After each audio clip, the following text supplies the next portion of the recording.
Rattlesnakes on Sunday morning. What was this strange Sunday ritual? The women going to church on a cloud of lily-of-the-valley perfume, while the men sat not so guiltily on the porch, the telltale brown paper sack waiting on the ground. They licked their lips in anticipation while speaking that old lie, "We'll be waiting until you get home to tell us all about the sermon." The snap and slither of that first can being opened was a signal to start lying in earnest about past women, fights won, in hard luck years when neither the women nor the jobs were plentiful.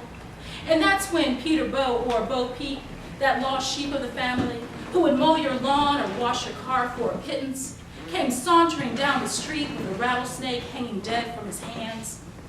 He was delivering his Odyssean boast to anyone who'd hear how a black man had slain the killer before and slew him. So what if it was a shovel instead of a shotgun that had won the day? The men laughed and lobbed him a beer because here in the flesh was the reason why they shunned church on Sunday mornings. The one day a working man had to himself to experience the contentment of having to be nowhere at any specific time. None of them would trade their lives for anything else. Being single would be a hardship now that their flat stomachs had turned to paunch, their full heads of nappy hair now worn with a corona of baldness at the center.